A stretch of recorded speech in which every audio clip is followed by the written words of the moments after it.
Kali ini saya akan membahas tentang dollar weight rate of return.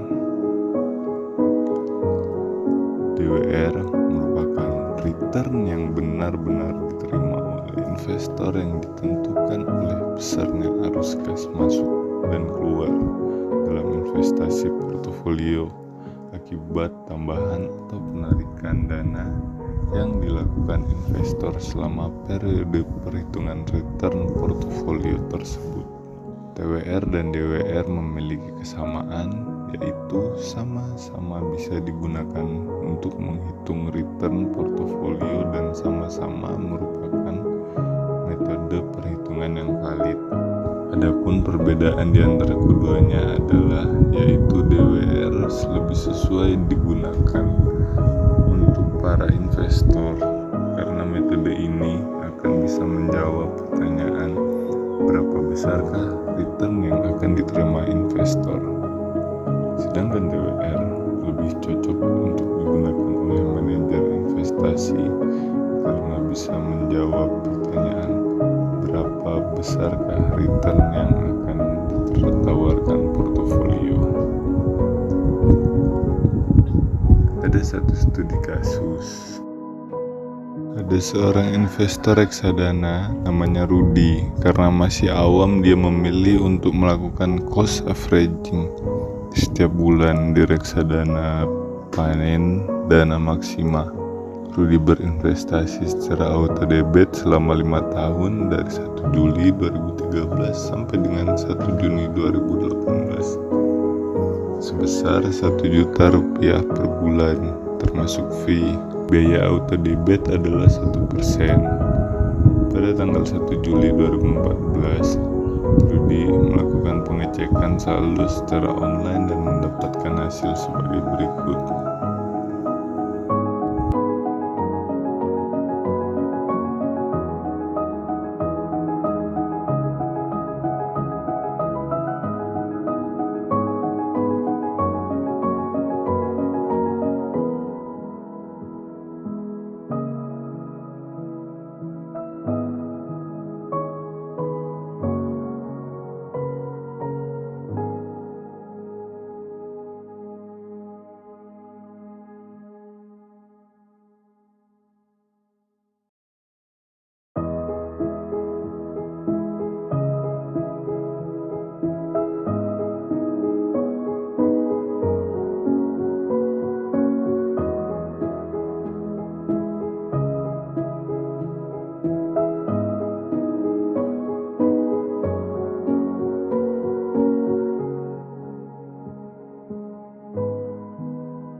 NAB panen dana maksima tanggal 1 Juli 2013 sebesar Rp71.631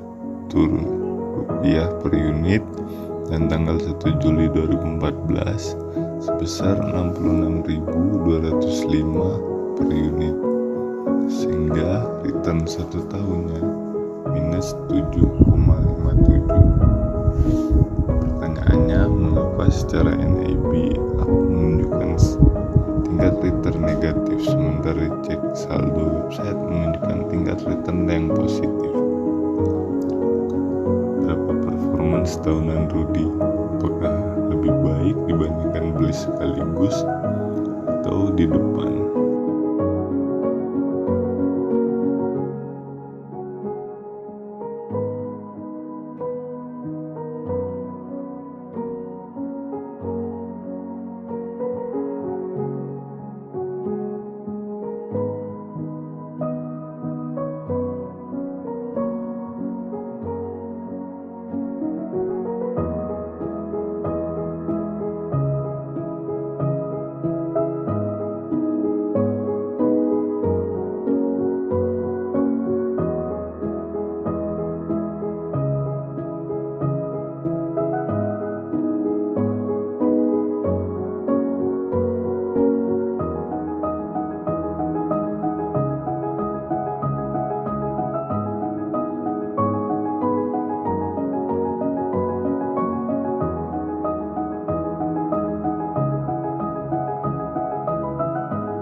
perhitungan MWR selalu mengasumsikan ada uang yang masuk dan uang yang keluar.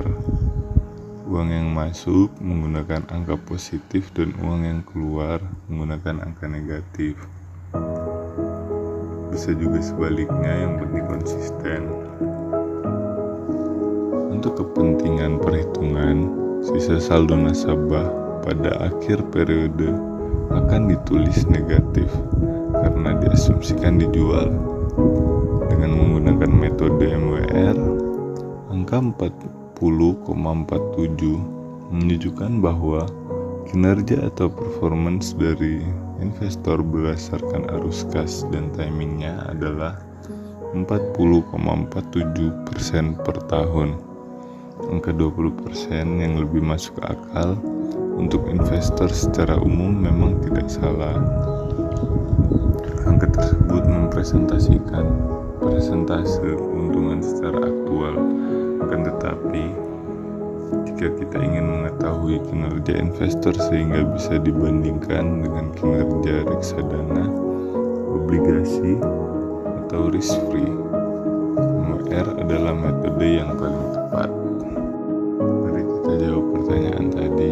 Pertanyaan yang pertama, mengapa secara NAB up menunjukkan tingkat return negatif sementara di cek saldo website menunjukkan tingkat return yang positif? Jawabannya, perhitungan return secara NAB mengasumsikan beli satu kali di depan dan menjualnya pada periode akhir. Angkanya minus 7,57 adalah kinerja reksadana yang diukur dengan menggunakan time weighted return. Pada kenyataannya, pembelian dilakukan secara berkala pada berbagai tingkatan harga. Dengan demikian, secara rata-rata pada akhir tahun dia masih memperoleh keuntungan. Pertanyaan yang kedua, berapa performance tahunan Rudy? Apakah lebih baik dibandingkan beli sekaligus di depan? Jadi performance tahunan Rudy yang diukur dengan metode MWR Rudy adalah sebesar 9,19%, sementara TWR Rudy adalah minus 7,57%. Hal ini menunjukkan ternyata strategi membeli secara berkala lebih baik dibandingkan beli sekaligus di depan pada periode 1 Juli 2013 sampai dengan 1 Juli 2014. Mengapa faktor fee tidak berpengaruh dalam perhitungan XIRR?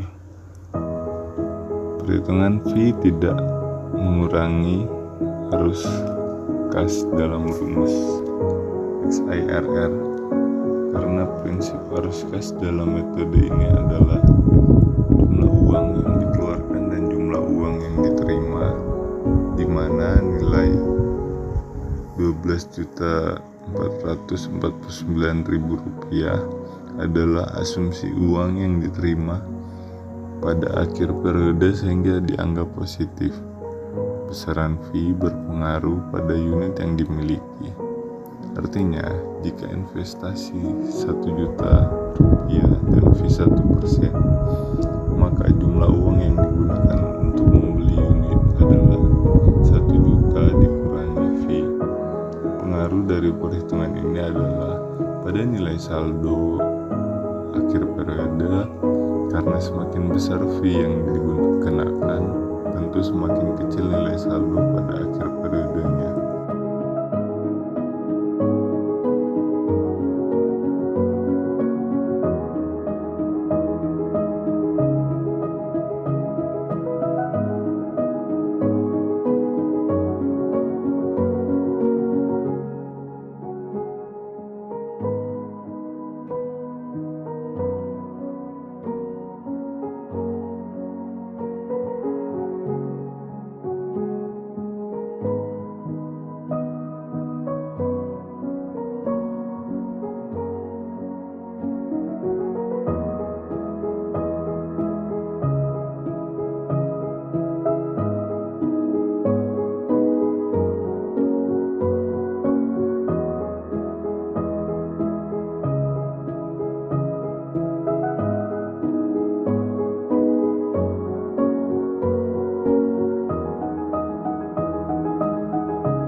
dan diasumsikan seluruh reksadana dijual pada tanggal 23 Juli 2014 dengan arus kas di atas, dan diasumsikan seluruh reksadana dijual pada tanggal 23 Juli 2014 serta biaya subscription dan redemption sama dengan 0, maka dengan menggunakan SIR akan mendapatkan angka 21,03%. Jika kita mengukur kinerja manajer investasi dengan menggunakan TWR, angka yang diperoleh adalah 70.609 kurang 20.607.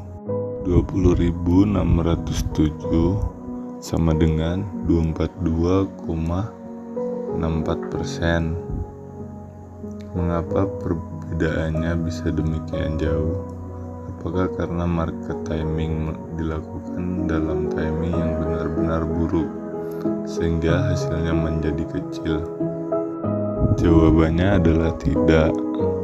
Sebagaimana perlu diketahui, SIR merupakan penerapan konsep IR yang digunakan dalam evaluasi proyek. Besaran angka SIR selalu dinyatakan dalam persentase per tahun. Jika ada lebih periode 1 tahun, maka angka tersebut akan tetap disetahunkan, annualized return. Jadi, angka 21,03% merupakan angka annualized return, sementara TWR sebesar 242,64% merupakan return dalam 5 tahunan. Untuk membandingkan MWR dengan TWR, satuan waktunya harus disamakan antara return MWR jadi 5 tahun dengan rumus return geometrik 1 tambah 21,03%, 5 kurang 1 sama dengan 159,74%, atau return TWR disetahunkan dengan rumus 1 tambah 242,64%, 1/5 kurang 1 sama dengan 27,93%. Jadi berdasarkan annualized return MWR, TWR sama dengan 21,03% dan 27,93%, atau return 5 tahun MWR dan TWR sama dengan 159,74% dan 242,64%. Bisa disimpulkan bahwa strategi marketing timing yang dilakukan tidak menghasilkan return yang lebih baik. Jadi, investor disarankan menggunakan buy and hold saja. Nah, sekian pembahasan tentang dollar weight rate of return dari saya. Sekian dan terima kasih. Sampai jumpa.